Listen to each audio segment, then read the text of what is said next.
Bonjour à tous, bienvenue dans cette nouvelle vidéo. On se retrouve aujourd'hui pour le 5e épisode de la restauration de la SV. Et aujourd'hui, on va attaquer le remontage du moteur. On va remonter toute la distribution, on va vérifier tout le calage. On va remettre le moteur en route et après, on va s'attaquer à la synchro de carbu pour essayer de faire en sorte d'avoir un moteur qui tourne parfaitement.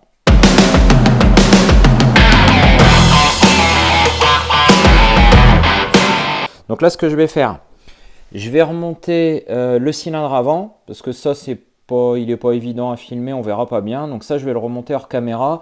Et puis après, je mettrai la caméra et puis je remonterai le cylindre vertical avec vous.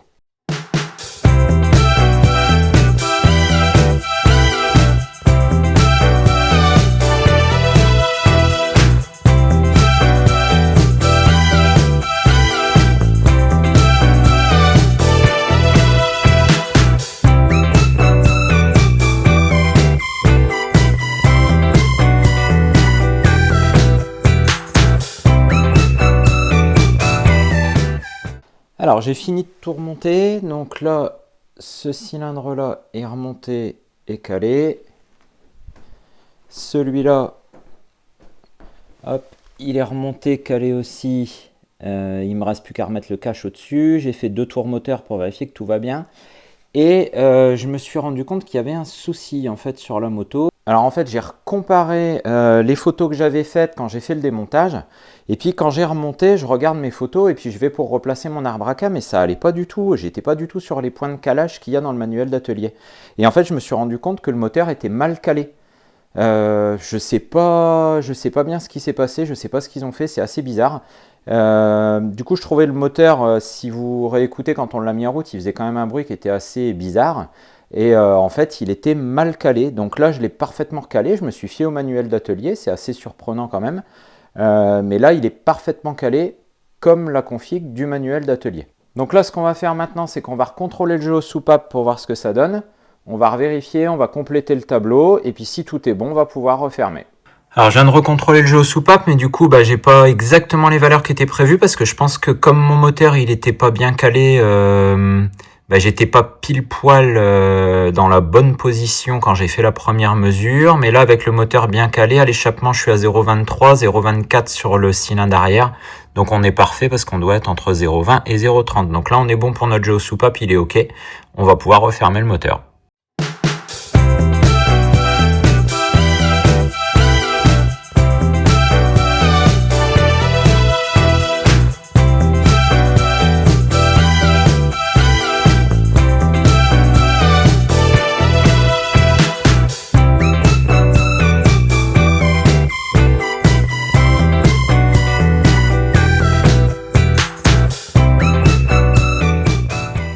J'ai terminé de remonter, donc j'ai remonté les arbres à cam, j'ai tout remonté, j'ai remis les couvre-culasses. Donc là maintenant il nous reste à remettre le radiateur, on va remettre du liquide de refroidissement, remettre la boîte à air, le réservoir et on va pouvoir faire un essai de démarrage pour voir si notre moteur tourne mieux que ce qu'on a vu dans le précédent épisode.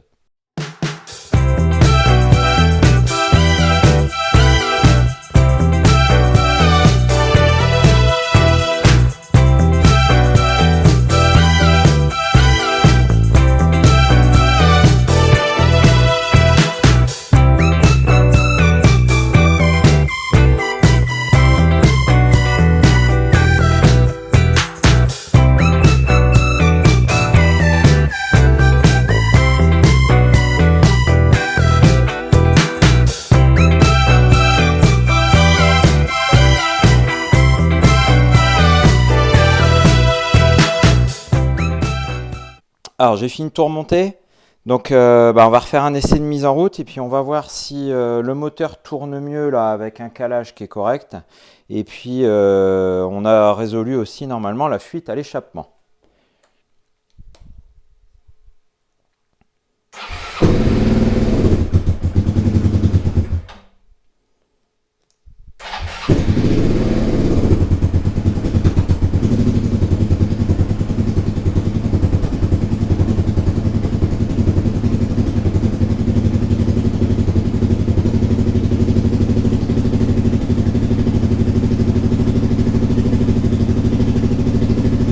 Bon, déjà là le son ça n'a plus rien à voir.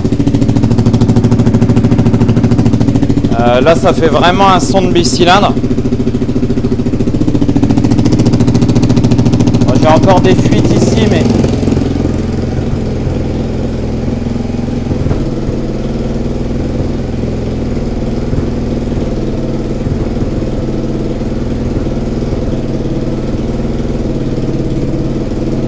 Donc elle démarre au quart de tour, ça c'est plutôt cool.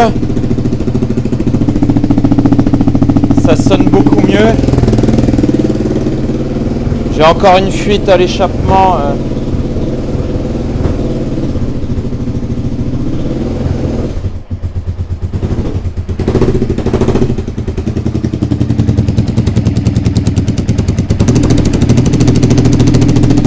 Ah, ça fuit encore en haut là.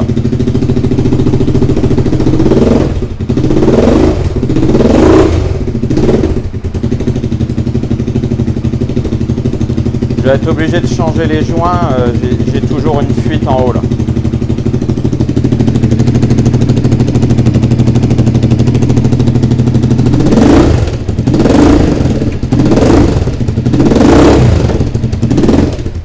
Bon, on est beaucoup mieux, ça tourne clairement, nettement mieux. Je vais la laisser tourner un peu au ralenti là. Donc la distribution était bien très mal calée, parce que là vous l'entendez, je vous remettrai un petit peu le son qu'elle faisait avant, ça n'a plus rien à voir, là ça tourne bien. Par contre j'ai toujours une petite fuite à l'échappement là sur le cylindre arrière, et puis quand je mets des coups de gaz j'ai un peu de retour, tout ça, c'est pas top. Donc là je vais la laisser tourner un petit peu, comme ça quand elle sera bien chaude je vais pouvoir faire la synchro de carbu, et puis on va voir ce que ça donne.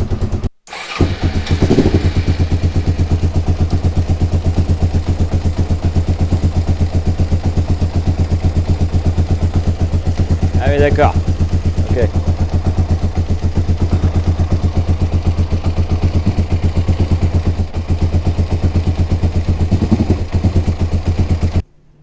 Bon, j'ai pas de... La pompe à essence, c'est une pompe à dépression. Donc en fait, là, j'ai usé toute l'essence qui était dans les cuves. Parce que je suis obligé de débrancher en fait l'aspiration de la pompe pour pouvoir brancher le compressiomètre. Alors là, je vais re-remplir les cuves en refaisant tourner un peu le moteur, parce que normalement, il me faudrait une petite pompe pour que je puisse ouvrir l'aspiration, mais j'ai pas ce qu'il faut. Donc là, je vais la refaire tourner un peu juste pour remplir les cuves.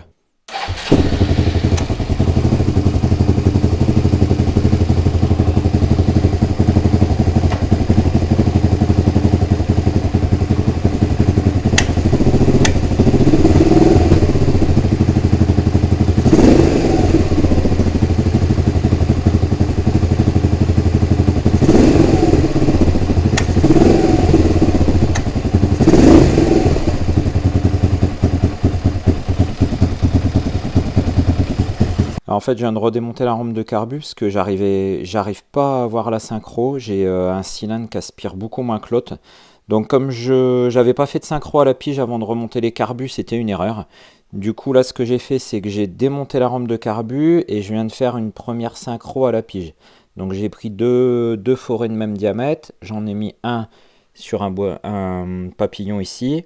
Et puis après, avec le deuxième, je suis venu faire mon réglage pour que mon deuxième qui fait le même diamètre, il passe en grattant très légèrement. Comme ça, je sais déjà que mes deux carbus, là, ils ont une ouverture de papillon qui est quasiment nickel, exactement pareil. Je vais faire quelques petites investigations supplémentaires sur la moto parce que ça me semble bizarre. J'ai quand même un cylindre qui aspire quand même beaucoup moins fort que l'autre. Donc je vais refaire quelques contrôles, je vais reprendre les compressions.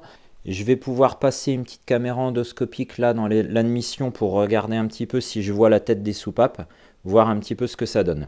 Donc je fais tous ces petits contrôles là, je remonte les carbus et puis on réessaye de faire une synchro ensemble juste après. Je vous refais un petit point de où j'en suis. Donc j'ai repris les compressions. Comme ça, je sais quand même comment sont mes compressions après le réglage du jeu aux soupapes. J'ai regagné 5 PSI sur le cylindre avant. Donc le cylindre avant, souvenez-vous, c'est celui qui était mal calé. Le jeu aux soupapes était pas bon et du coup j'ai regagné 5 PSI.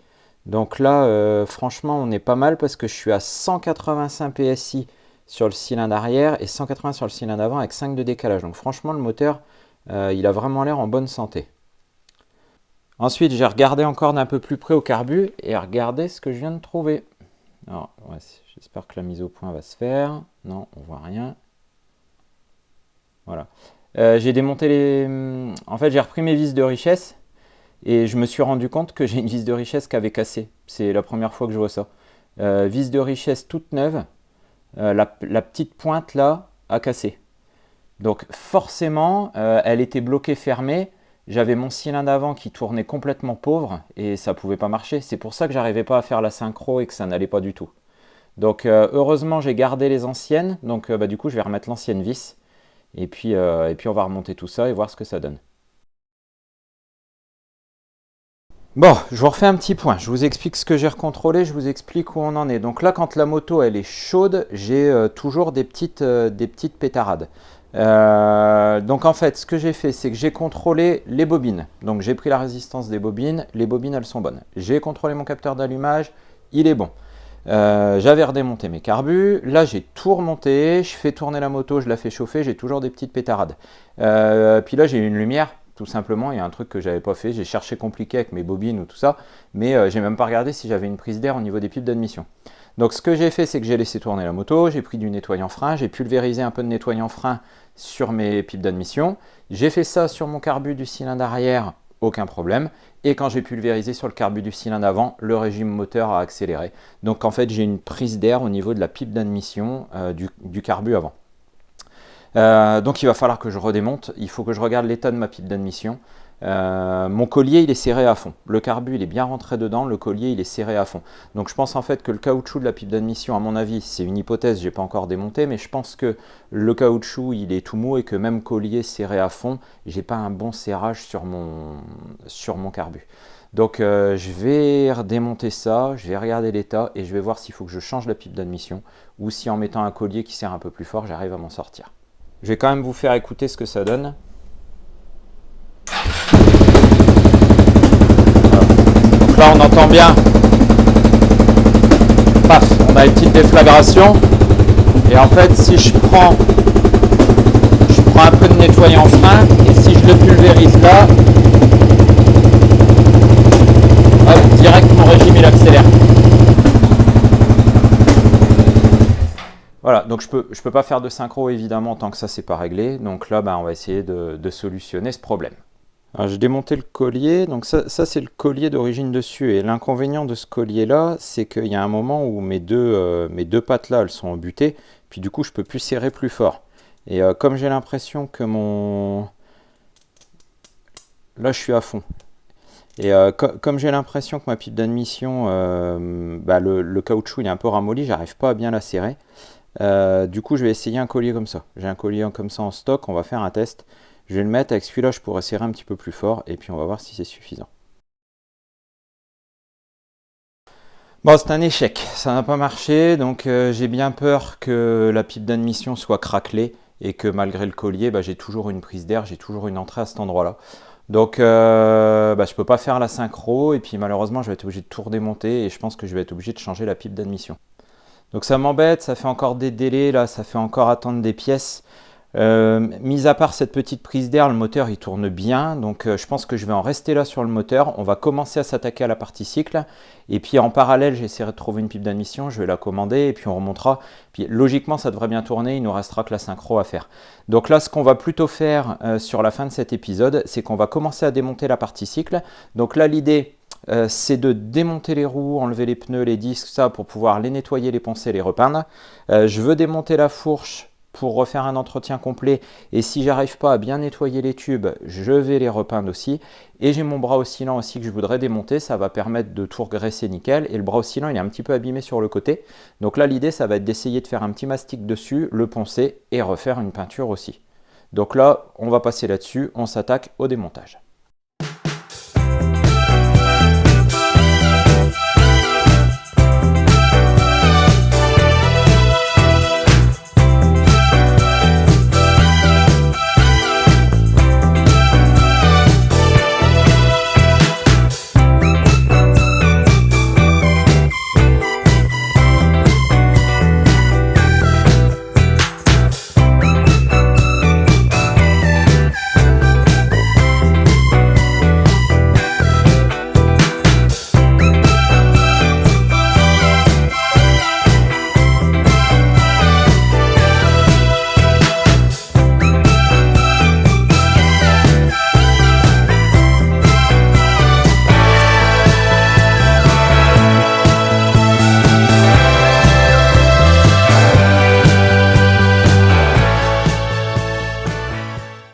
fait une petite pause dans cet accéléré pour que je vous dise où j'en suis. Donc j'ai descendu tout le train avant, là, les tubes de fourche sont démontés, on va pouvoir les ouvrir complètement après pour tout sortir et les vidanger.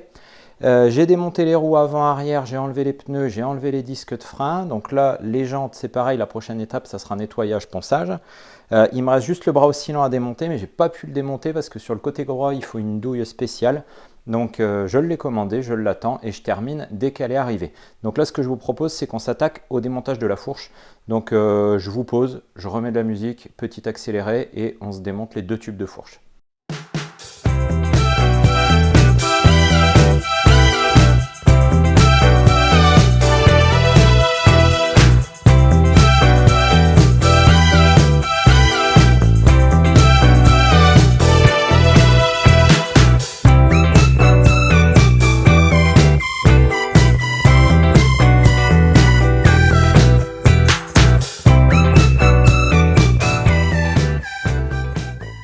Bon, je finis de démonter la fourche. L'huile était super sale, donc ça va faire un bon coup de propre. Il n'y avait pas de fuite, mais je vais mettre des joints spi et puis des cache-poussières neufs.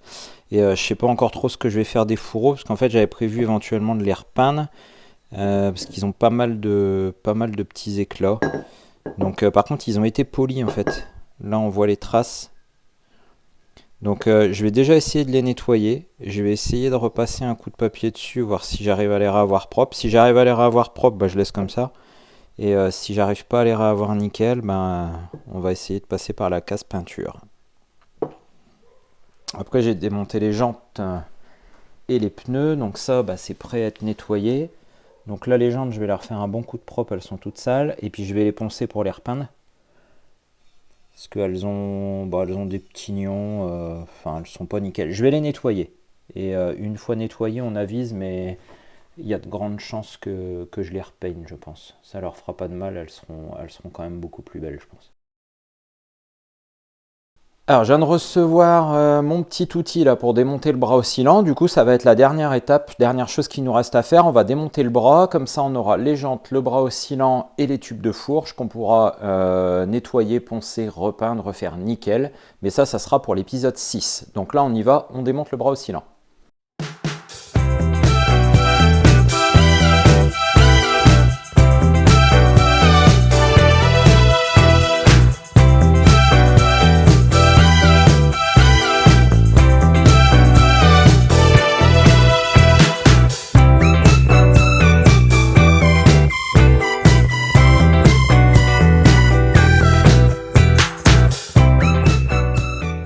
Voilà, démontage terminé. Donc là, on a récupéré, hop, je vous montre. Donc on a notre bras oscillant qui est démonté. Donc je vais lui faire un coup de propre, démonter tout ça. On a nos jantes et on a nos tubes de fourche. Donc ça, c'est les pièces qui nous intéressent pour l'instant pour pouvoir attaquer notre épisode numéro 6. Donc on va clore ici notre épisode numéro 5. On en a fini avec tout ce démontage. Prochaine étape dans l'épisode 6, alors attention, étape primordiale pour moi parce que c'est mes débuts là-dedans, on va refaire la peinture. Donc on va regarder les tubes de fourche, on va voir si on les repeint ou si on fait juste un polissage. Par contre les jantes et le bras oscillant, nettoyage, ponçage, un peu de mastic parce qu'il y a quelques petites réparations à faire sur le bras oscillant. Et puis après peinture, vernis, voilà, on saute dans le grand bain et puis on voit un petit peu comment ça sort. Voilà, j'espère que cet épisode vous a plu, j'espère que toute cette série de vidéos vous plaît. Surtout si ça vous plaît, abonnez-vous, likez, partagez à fond la vidéo. Et on se retrouve bientôt pour l'épisode numéro 6. Salut!